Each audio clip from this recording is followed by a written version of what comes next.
¿Qué tal? ¿Cómo le va? Dios le bendiga. Gracias por permitirnos, como siempre, llegar hasta donde usted se encuentra. Hoy estaremos haciendo la segunda parte de ese tema que hemos titulado Celebrando la Navidad. Sí, celebramos la Navidad de Jesús el Cristo. Celebramos la Navidad del Cordero de Dios, el que quita el pecado del mundo.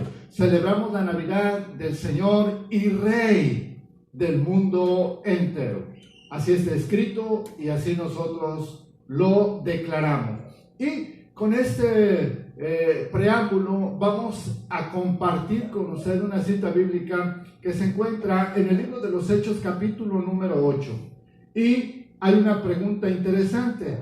En este capítulo, Felipe le hace una pregunta al eunuco y le dice: ¿entiendes lo que lees? Mire, hemos tratado en oración de pedirle a Dios dirección para que usted pueda comprender el mensaje que estamos compartiendo, aún sin haber leído la Escritura. Es decir, que cada mensaje que estaremos compartiendo de aquí en adelante hasta llegar al periodo que todos entendemos como la Navidad, hasta ese día nosotros haremos el mejor de nuestros esfuerzos para que usted, aun cuando no haya leído absolutamente nada de la Biblia, pueda entender a Dios y entender la palabra que estamos compartiendo. Felipe le hace una pregunta a este hombre y le dice: ¿entiendes lo que lees? Veamos entonces cómo ocurre ese acontecimiento. Libro de los Hechos, capítulo 8, verso 26. Un ángel del Señor habló a Felipe, diciendo: levántate y ve hacia el sur, por el camino que desciende de Jerusalén a Gaza, el cual es desierto. Entonces él se levantó y fue. Y sucedió que un etíope, eunuco, funcionario de Candace, reina de los etíopes, el cual estaba sobre todos sus tesoros y había venido a Jerusalén para adorar, volvía sentado en su carro y leyendo al profeta Isaías, y el Espíritu dijo a Felipe: acércate y júntate a ese carro. Acudiendo Felipe, le oyó que leía el profeta Isaías y dijo: pero, ¿entiendes lo que lees? ¿No le ha pasado a usted lo mismo cuando está tratando de leer la Biblia? Usted toma un libro en sus manos, comienza con letras, termina con letras, y usted comienza leyendo y dice: no entiendo nada. Bueno, el Espíritu de Dios le va a dar la revelación de esa palabra que usted se ha empeñado en leer y en conocer, y al final del día usted tendrá el conocimiento. Así ocurrió con el eunuco. Seguimos leyendo. Y él dijo: ¿y cómo podré si alguno no me enseñare? Y rogó a Felipe que subiese y se sentase con él. El pasaje de la Escritura que leía era este: como oveja a la muerte fue llevado, y como cordero mudo delante del que lo trasquila, así no abrió su boca. En su humillación no se le hizo justicia, mas su generación, ¿quién la contará? Porque fue quitada de la tierra su vida. Respondiendo el eunuco dijo a Felipe: te ruego que me digas, ¿de quién dice el profeta esto? ¿De sí mismo o de algún otro? Entonces Felipe, abriendo su boca y comenzando desde esta escritura, le anunció el evangelio de Jesús. Este es el esfuerzo o el contexto del esfuerzo que nosotros haremos para que usted entienda el nacimiento de Jesús desde el punto de vista bíblico. Vamos más allá de una tradición, de una costumbre, de una práctica probablemente religiosa, probablemente no lo sé. Lo que sí sé es que usted y yo podemos ir más allá a través de la Escritura, y la palabra de Dios traerá conocimiento, y ese conocimiento nos dará un criterio espiritual para saber qué es lo que nosotros estamos celebrando. En Ruth, capítulo número 1, verso 16, establecemos el fundamento, establecemos el piso de esta reflexión. Queremos ponerlo a usted en un lugar firme, a usted en un lugar seguro, no en el ámbito de una religión, no en el ámbito de una organización religiosa, no en el ámbito de una denominación. Queremos situarlo a usted en un piso firme llamado la palabra de Dios, de tal manera que todo lo que escuche usted sepa que no fue capricho de un hombre, ni por su carácter, ni por su criterio, ni por su ciencia, ni por su conocimiento, ni por su estado de ánimo. No. Lo que usted está a punto de escuchar, y por eso leímos la cita anterior, para que el Espíritu de Dios le revele conocimiento, está escrito en la palabra de Dios. Esta es nuestro fundamento, esta es nuestro piso, y arrancamos. Ruth capítulo 1, verso 16. No me ruegues que te deje, le decía a su suegra, y que me aparte de ti, porque a donde quiera que tú vayas, yo iré, y donde quiera que tú vivas, yo viviré. Tu pueblo será mi pueblo, y tu Dios será mi Dios. El mundo, fuera del contexto hebreo, tenía, por supuesto, sus costumbres, sus tradiciones, y tenían su Dios. Todos, sin excepción, todos los que de forma paralela habitaron la tierra en el mismo tiempo de Israel, fuera de Israel, todas las demás culturas, todas las demás ciudades y todos los demás grupos humanos tenían su religión y tenían su Dios. Y así sucedió hasta nuestros días. Y quiero decir hasta nuestros días, considerando el momento en el que los españoles llegan a nuestra nación y América, estoy diciendo que hasta antes de la llegada de los españoles, México tenía su propio Dios y su propia religión.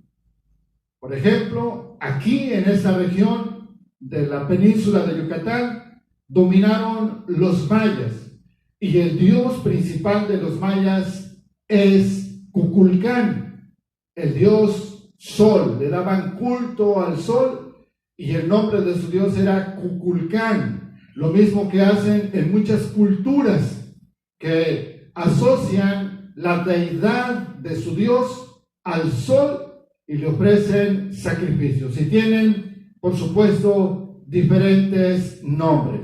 Y así fue con todas las culturas del México prehispánico.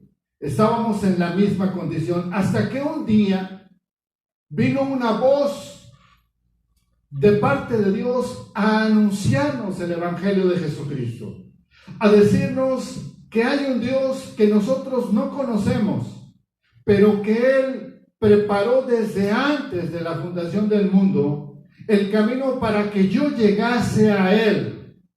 Entonces vi alrededor los dioses que yo tenía y escuché la palabra que me estaban compartiendo, que eran el Evangelio de arrepentimiento y perdón de pecados, salvación y vida eterna.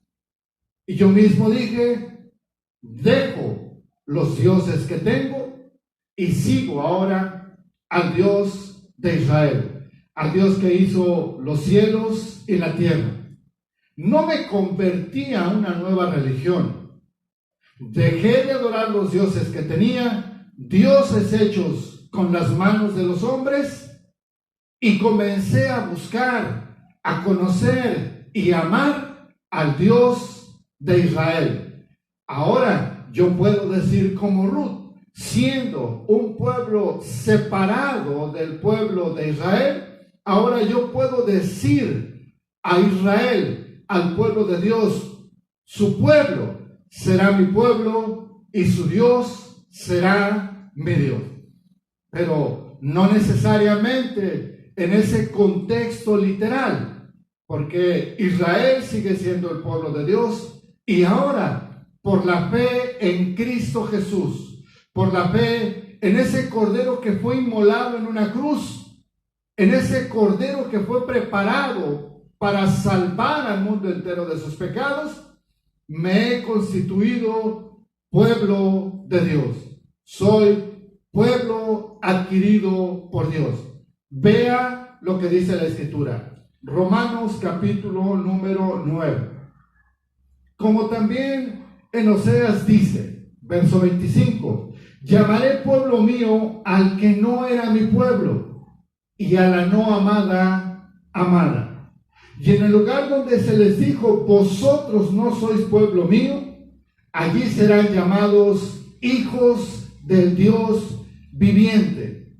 También Isaías clama tocante a Israel: si fuere el número de los hijos de Israel como la arena del mar, tan solo el remanente será salvo.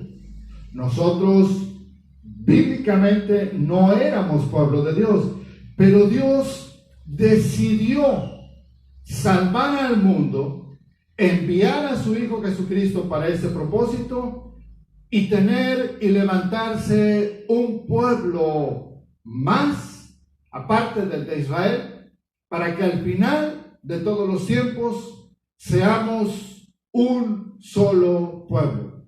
De los dos pueblos, Él hizo uno. Ahora, si somos pueblo de Dios, si somos llamados universalmente a formar parte del pueblo de Dios, insisto, para que usted no se inquiete, no se trata de formar una nueva religión o una secta o un culto o una denominación. No, 1000 veces no. Bíblicamente, Dios está convocando al mundo entero a que por la fe en su Hijo Jesucristo se conviertan en sus hijos, en sus hijas y consecuentemente en su pueblo. No debe dejar pasar la oportunidad de confesar a Jesús como su Señor y como su Salvador.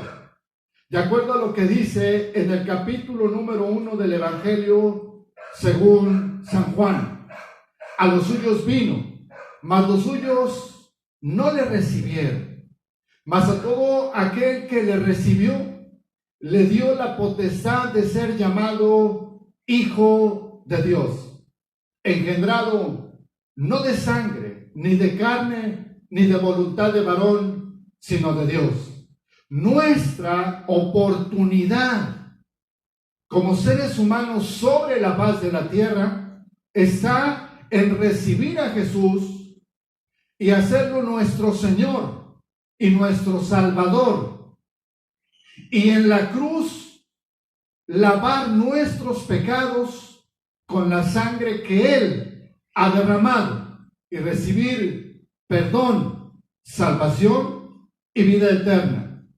Así, entonces seremos constituidos pueblo de Dios.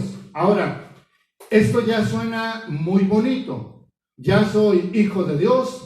Ya soy, por ese sacrificio de Jesús en la cruz, salvo o libre de pecado. Ahora soy pueblo de Dios. Y todo esto está hermoso. Aleluya. Ya soy todo esto. Amén, amén, amén. Y me gozo por esto. Sí. Pero debe gozarse aún más cuando empiece a recibir las instrucciones de Dios y las haga. Y que no se le vaya el gozo. Veamos qué debemos hacer como pueblo. Dios saca de la esclavitud. Dios libra de la esclavitud al pueblo de Israel.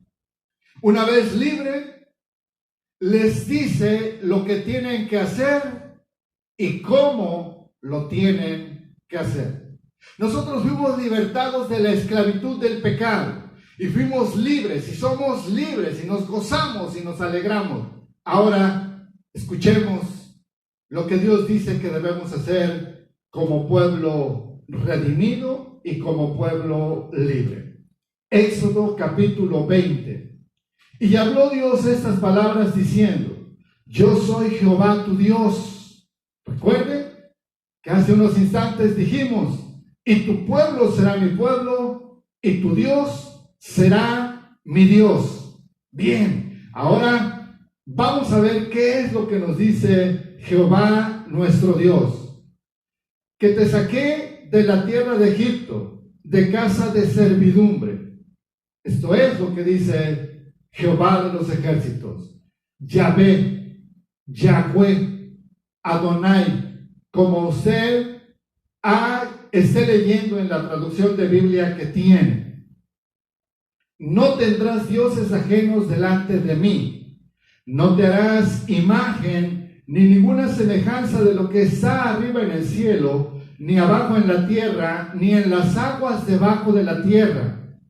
No te inclinarás a ellas, ni las honrarás, porque yo soy Jehová tu Dios, fuerte, celoso, que visito la maldad de los padres sobre los hijos hasta la tercera y cuarta generación de los que me aborrecen, y hago misericordia a millares, a los que me aman y guardan mis mandamientos.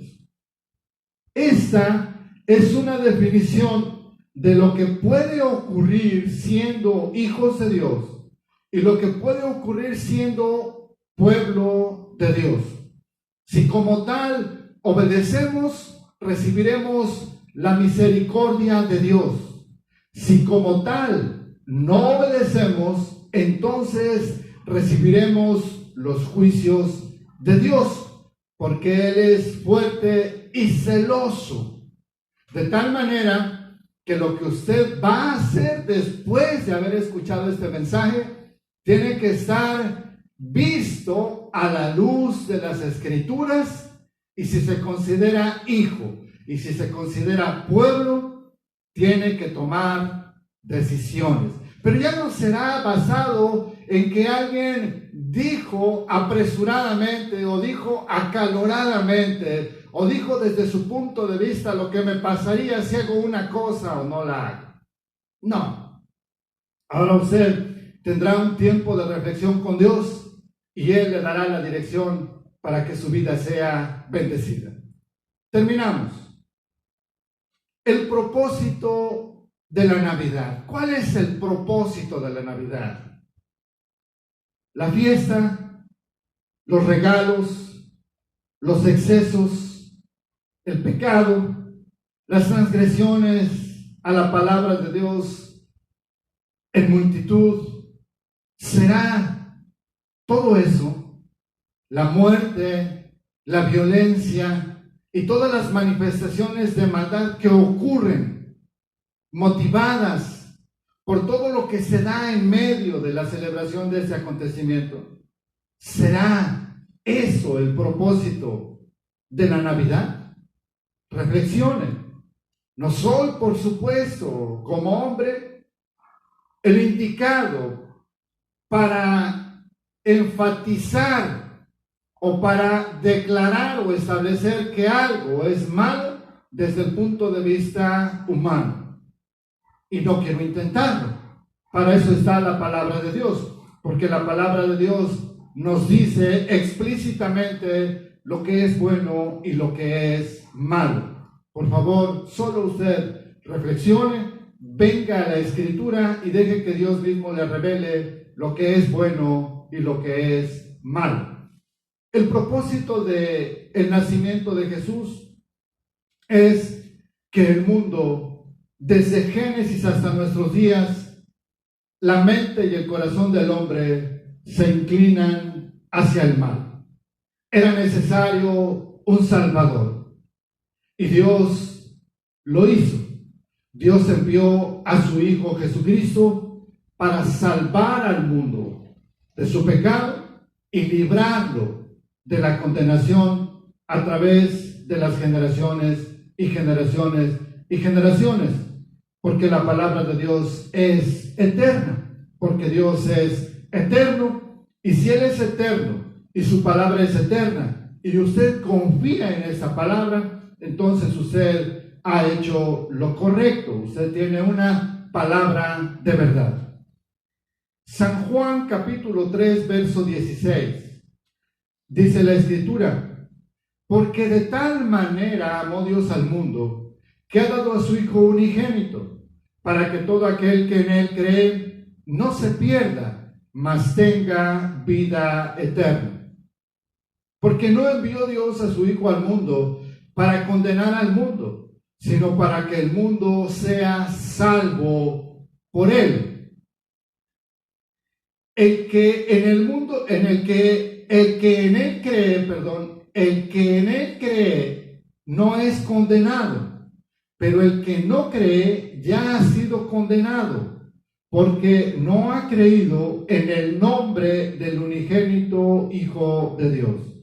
Y esta es la condenación, que la luz vino al mundo, y los hombres amaron más las tinieblas que la luz, porque sus obras eran malas.